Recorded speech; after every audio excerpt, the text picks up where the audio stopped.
اللہ تعالیٰ نے نا انسانوں کو انسانوں کے ساتھ مل کر رہنے کا فرمایا ہے۔ انسان معاشرتی طور پر ایک دوسرے کے ساتھ مل جل کے رہتا ہے، تو جب انسان انسانوں کے ساتھ مل کے رہتے ہیں تو پھر انسانوں کے ایک دوسرے کے ساتھ محسن اور احسان مند کے رشتے بھی ہوتے ہیں۔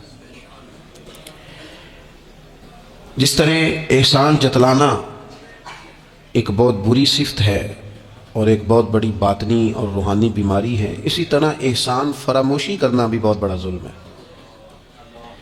ہمارے ہاں آج کل جو چیزیں بڑی سستی ہیں، بڑی ارزاں ہیں، بڑی سوکھی مل جاتی ہیں، ان میں ایک چیز احسان فراموشی بھی ہے۔ قرآن مجید فرقان حمید نے نا سورہ بقرہ کے اندر ایک مسئلہ طلاق کا بیان فرمایا کہ اگر کوئی خالی نکاح ہوا ہو اور طلاق دے دے اپنی بیوی کو تو وہ حق مہر کا کیا معاملہ کرے۔ طلاق ہو رہی ہے، طلاق، بات طلاق کی، میاں بیوی کے جدا ہونے کی بات آ گئی، تو اس مقام پر اللہ تعالیٰ نے قرآن مجید میں میاں بیوی کو کیا کہا؟ فرمایا وَلَا تَنْسَبُوا الْفَضْلَ بَيْنَكُمْ، آپس میں ایک دوسرے کے احسان کو بھلا نہ دو۔ وقت طلاق بھی تمہارے جو ایک دوسرے پر احسانات ہیں ان کو بھلا نہ دینا۔ کیوں کہ ان اللہ بما تعملون بصیر، بے شک اللہ تمہارے کاموں کو دیکھ رہا ہے۔ انسان کا انسان کے ساتھ جو بھلائی کا رشتہ ہے، نیکی کا، اسے کبھی نہ بھلایا جائے۔ اور قرآن مجید نے کہا ہل جزاء الاحسان الا الاحسان، کیا ہے بھلا نیکی کا بدلہ مگر نیکی۔ احسان کا بدلہ صرف احسان۔ ہم نہ احسان مندی نہیں کرتے، مزاج نہیں پیدا کرتے۔ اچھا کبھی احسان مانتے بھی ہیں تو کسی نے جو ایک دو احسان کر دیے ہیں نا اس کا مانتے ہیں، اور ہمارے جو قریبی ہیں، جو اپنے ہیں، جن کے احسان گنے نہیں جا سکتے، شمار نہیں کیے جا سکتے، ہم پر سب سے زیادہ احسان ہمارے رب کریم کا ہے۔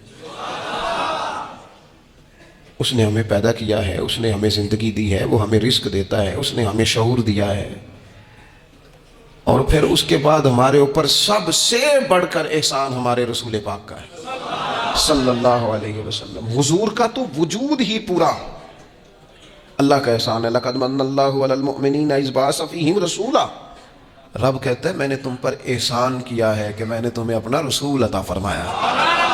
حضور کا سارا وجود ہی ہمارے اوپر احسان۔ لیکن آپ دیکھ لیں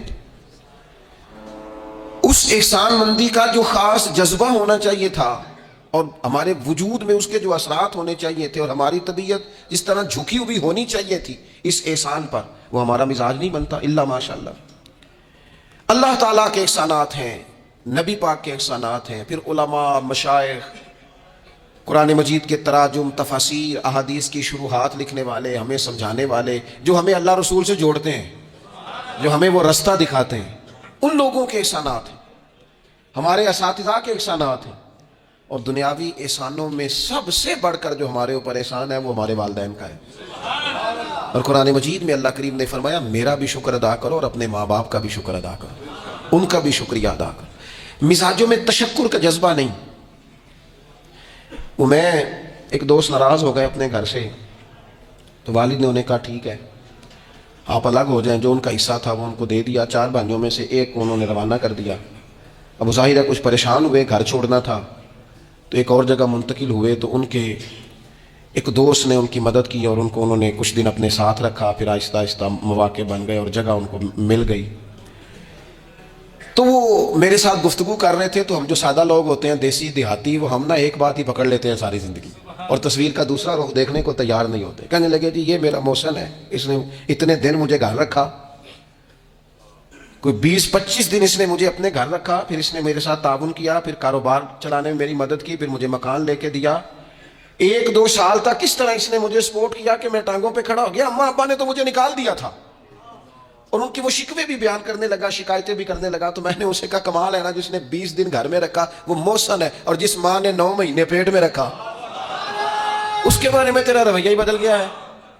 آپ غور کریں گے اور سمجھیں گے اس بات کو کہ 9 ماں نے پیٹ میں رکھا، اور کیا دکھ سہے، کیا تکلیف ہے۔ اور میں نے کہا اس نے 2 سال سپورٹ کی ہے، اور یہ تو تیرا محسن ہے۔ اور جس باپ نے اتنی سپورٹ کی کہ تیرے 3 بچے بھی ہو گئے، تو وہ بس 1-2 منٹ میں تو وہ چپ کر گیا۔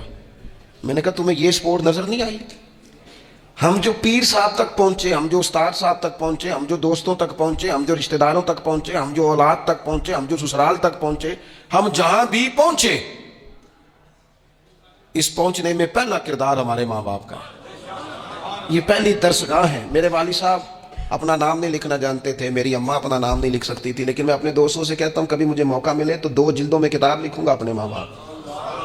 میری والدہ کے بارے میں کوئی مجھ سے پوچھے کہ آپ کی اماں کیا ہے تو میں کہوں گا میری اماں میرے لیے یونیورسٹی ہے، میری اماں میرے لیے اتھارٹی ہے، اس لیے کہ اس گود کے اندر بیٹھ کے جو سیکھا ہے وہ کہیں اور سیکھنے کو نہیں ملا۔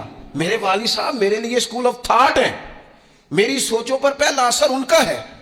ہم نا مطلب وہ نئے نئے رنگ، نئے نئے انداز، نئی نئی چیزیں دیکھ کر پیچھے ہم ہر چیز بھولتے جاتے ہیں، اور نوے نوے نہ یار بنائیے۔ میں نہیں جے کو آنکھنا، اس لیے کہ میرا میاں صاحب سے یہ شکوہ ہے کہ تسی کمینہ ہی آنکھ چھڑے ہے۔ یہ تو ثقیل لفظ ہے، صوفیاء ثقیل جملے استعمال نہیں کرتے، تو ثقیل ہے لفظ۔ یعنی آج کل بھی کسی کو کمینہ کہنا بڑا مشکل کام ہے نا، بندہ نالائق کہہ دے، بیوقوف کہہ دے، تھوڑا سا نا لفظ قابو میں، لیکن کمینہ کہنا۔ لیکن میاں صاحب کہتے ہیں نوے نوے نہ یار بنائیے ایویں وانگ۔ او بھائی تھوڑا سا نا اپنے ماں باپ کے لیے بازو بچھے ہوئے ہوں، محبت ہوئی ہو۔ اور یار میرے رسول پاک کریم محبوب علیہ السلام، معصوم آمنہ صلی اللہ تعالی علیہ وسلم، نبی پاک علیہ السلام نے نا فرمایا جس نے لوگوں کا شکریہ ادا نہیں نہ کیا اس نے اللہ کا بھی کوئی نہیں کیا۔ اگر تو کسی کا احسان مند ہی نہیں، اگر تو کسی کا مشکور ہی نہیں تو اللہ کا کیا شکر ادا کرے؟ حضور نے فرمایا جب کوئی تمہارے ساتھ نیکی کرے تو بہترین بدلہ دینے کی کوشش کرو۔ وہ بابا بلے شاہ صاحب نے نا کتے کی وفاداری کا بیان فرمایا ہے، اور بڑی سمجھنے والی بات ہے۔ بابا صاحب کہتے ہیں کہ کتا جو ہے نا اس کے ہم مالک ہیں، تو ہمارا بھی تو کوئی مالک ہے نا۔ فرماتے ہیں ایک روٹی کتے کو ڈالتے ہیں، دوسری مانگے تو کئی دفعہ لوگ جوتا بھی مار دیتے ہیں، لیکن خود مالک جو ہے کتے کا وہ پنکھے کے نیچے، اے سی کے نیچے سویا ہے، اور کتا جا کے صبح کسی درخت کے نیچے سوتا ہے، اور ساری رات مالک سویا ہوا ہے، یہ پہرے داری کر رہا ہے، اور کسی کو بھی اس کے گھر میں آنے نہیں دے رہا۔ کہتے ہیں تو کتے کا مالک ہے تو تیرا بھی تو کوئی مالک ہے نا۔ تو راتی جاگے تے شیخ صدامے، راتی تے جاگ دے کتے تیتھوں اتے، مالک دا در مول نہ چھڑ دے۔ وہ 4 سال بیماری آ جائے تو لوگ معاذ اللہ اللہ کے شکوے کرتے ہیں، اور تو جوتے مارتا ہے تو تیرا جانور تیرے گھر سے جانے کو تیار، لوگ بوری میں ڈال کے بند کر کے چھوڑ آتے ہیں، اسے پتہ ہے مالک چھوڑ گیا ہے، لیکن گھر آنے سے پہلے بلی پھر آ جاتی۔ راتی جاگے تو شیخ صدامے، راتی جاگ دے کتے تیتھوں اتے، مالک دا در مول نہ چھڑ دے۔ پاویں مارو 100 جتے، ایک برکی دا قدر پچھانن، پاویں مالک ہو من ستے۔ اے تیتھوں اتے رکھا سکھا کھا، دنے جا رکھاں وچ ستے، تیتھوں اتے اٹھ بلیا چل یار منا لے نہیں تے پھر بازی لے گئے نہیں کتے۔ اٹھ بلیا چل یار منا لے نہیں تے بازی لے گئے، جنہاں تنام وچ عشق نہ رچیا کتے انہاں تھی چنگے۔ اور ویکھو نا مالک دے کر راکھی کر دے صابر بھوکے ننگے۔